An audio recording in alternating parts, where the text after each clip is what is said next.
Hello everybody, welcome along. My name is Benjamin Bloom. This is the Benjamin Bloom Football Channel. Please leave your bias at the door, and it is now confirmed Wycombe Wanderers have been relegated from the Championship after one season in the division. We knew today it was going to take a miraculous turn of events, but it would not have been fair for me to release this video before it was mathematically certain that Wycombe were relegated from the Championship. Let's have a look at the whys and the wherefores. And let me just say right now, the whole title of the video, What Went Wrong, is the title I use for all relegated teams. But perhaps that might even be a bit unfair in terms of Wycombe, who, in terms of club size in sort of Championship history, would maybe rank with a Burton or a Yeovil as one of the smaller clubs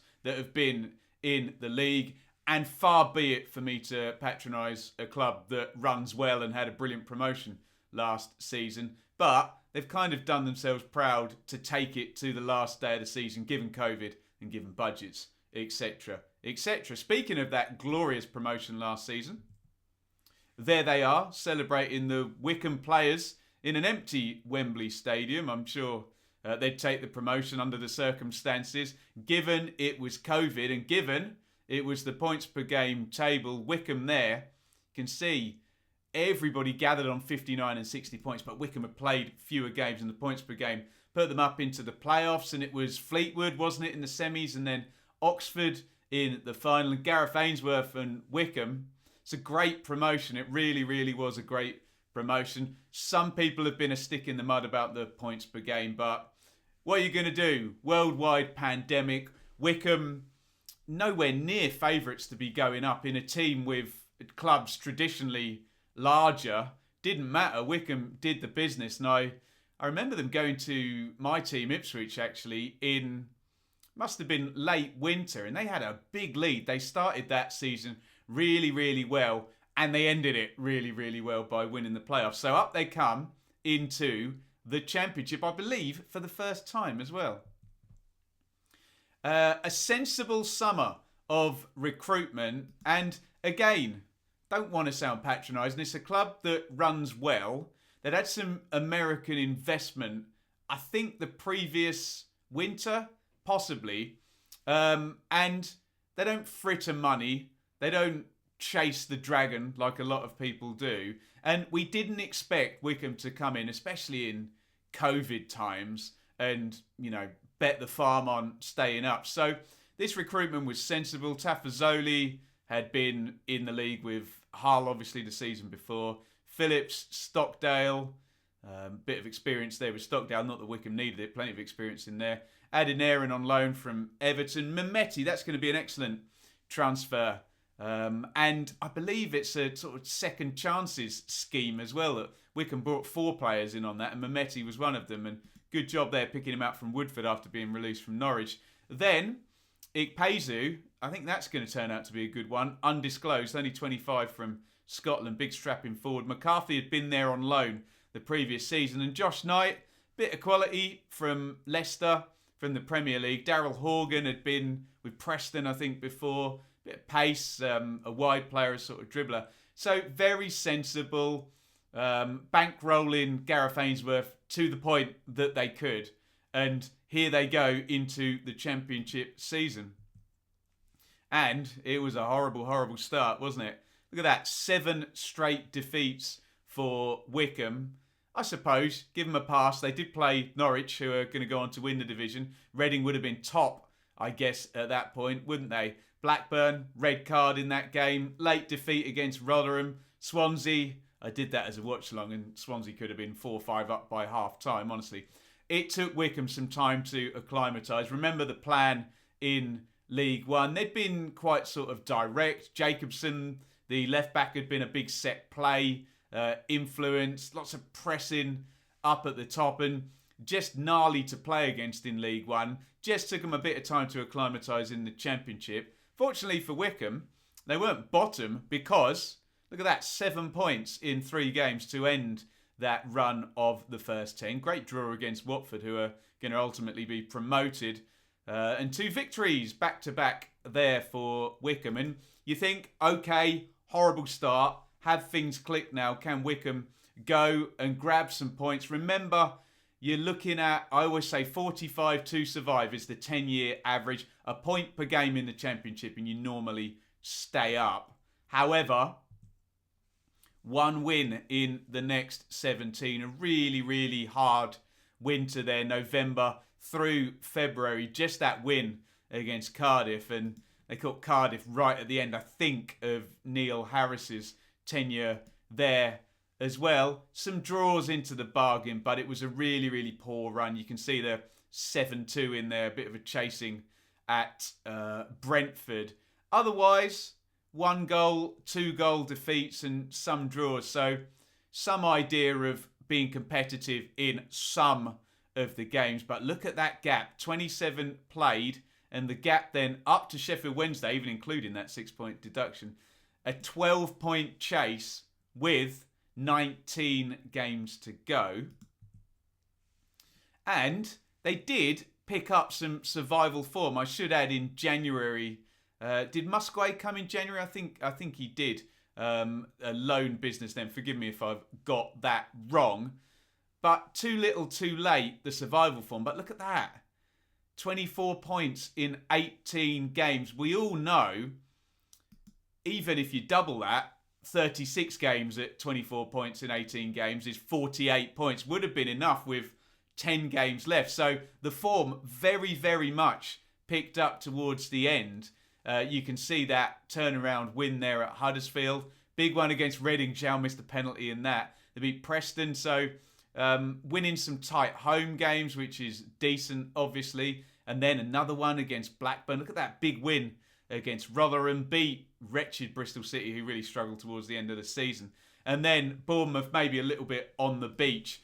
And frankly, still in it going into the last knockings of the season. But of course, you will know now, if you watch the channel, we've done all the preview stuff, that I think the conundrum was something to the effect of going into this last day of the season.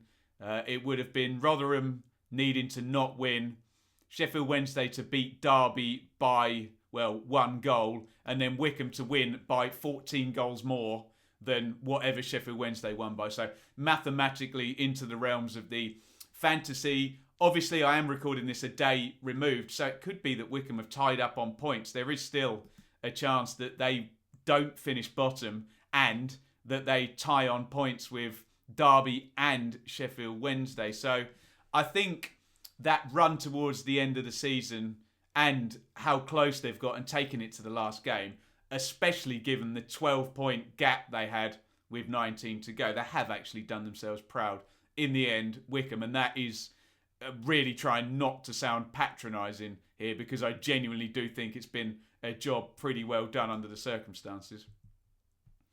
Here are my relegation theories. I have 4 in the Championship. Owners relegate clubs. That's not the case here at all, is it? Chaos relegates clubs. Well, everyone's been in chaos, but they sacked the manager? No. Have they had a big turnover of players? No. Off the pitch stuff? No. There hasn't been chaos at Wycombe. It's been well run.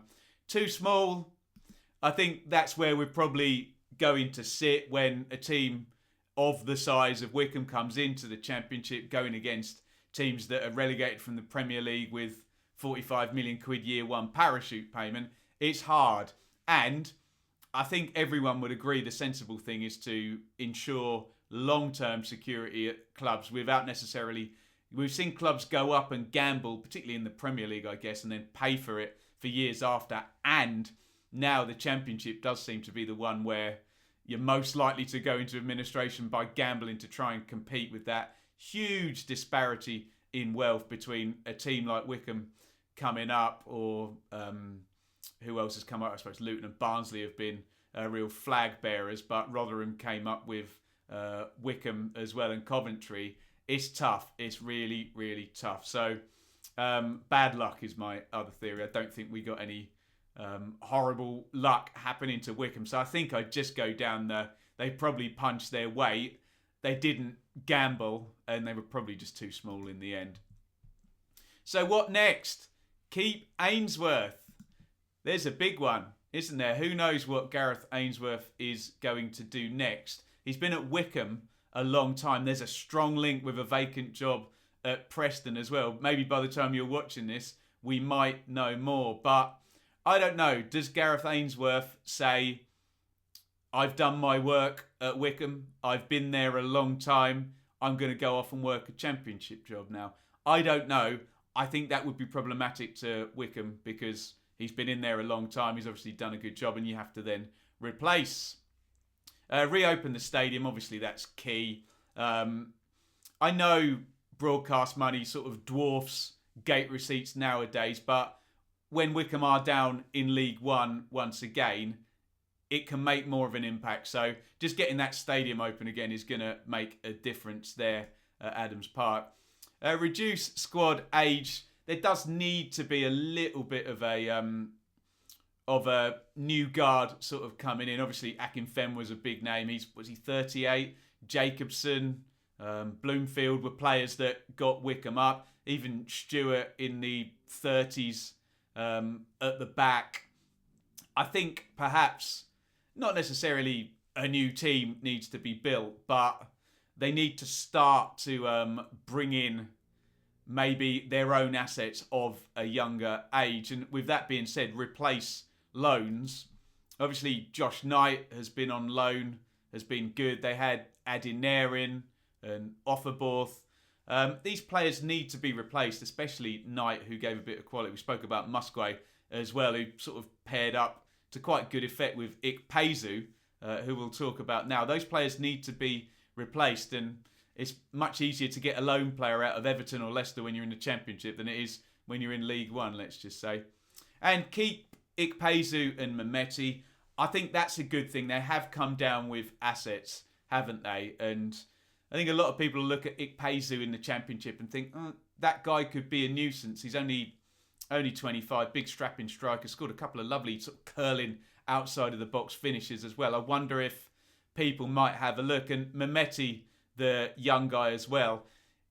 Look, if you are not in receipt of Premier League broadcast money, Champions League broadcast money or parachute payments, everyone knows everyone else in the pyramid has to sell to survive. Wycombe are no different than that. There's plenty bigger, higher turning over clubs that have had to sell in the past and will continue to do so in the future. So I think Wycombe, they either need to sell at a good price or try and keep those guys in League One. What they want to avoid, Wycombe, now is this being the end of an era. For example, a doomsday scenario a bit is Ainsworth goes, a couple of the key players go, they don't get the manager hire right, and all of a sudden you go from a Championship team to a League One, which will eat you up and spit you out. I know as an Ipswich fan, if you're not competent, it's a hard old slog, and Wycombe fans will know that very well because they mastered that slog in the 1920 season. So that is my look. Wycombe relegated. What went wrong? Well, I think it's unfair to use the term "what went wrong," and I've confessed I use that for all relegation studies that we do. I think in the end, just an example of a club that comes up, maybe just too small to cope in terms, especially in a COVID year. That really would have given Wycombe a better chance having that stadium full for all of those home games and making it hard for their opponents. But they recruited sensibly, they came close, and they're a good club, Wycombe, that runs smartly, and perhaps, all being well, we'll see them back in the Championship before long. Let me know what you think if you're a Wycombe fan per se. Wycombe have picked up plenty of fans this season by giving this a good old crack in the second half of the season. Just left themselves too much to do, though, didn't they? So get your thoughts in the comments on Wycombe. What were the reasons for the relegation, and how do you see things playing out in the future? Thank you to the Wycombe fans who've been on the channel this season. Please keep subscribed. There are plans afoot if we can fit in a dearly departed show for the League One teams like we do for the Premier League teams. The dual exits out of the Championship. There are plans that we'll do that next season. We will obviously then keep covering Wycombe. Thank you, everybody, for watching. Get your thoughts in via the comments. Commiserations to Wycombe fans, but without any word of being patronising, I think a pretty valiant effort in the end, taking it to the last game of the season. Thanks for watching. Over and out. Thank you so much for watching. If you enjoyed this video, please hit the like button to see more videos from this channel. Hit the subscribe button and to be notified every time we upload. Ring the bell for those notifications to come through on your device. If you really want to support the channel and me as a content creator, I will be eternally grateful if you head over to the merch store and grab something, or support over on Patreon, patreon.com/Benjamin Bloom. Thank you for your time. Go and watch another video.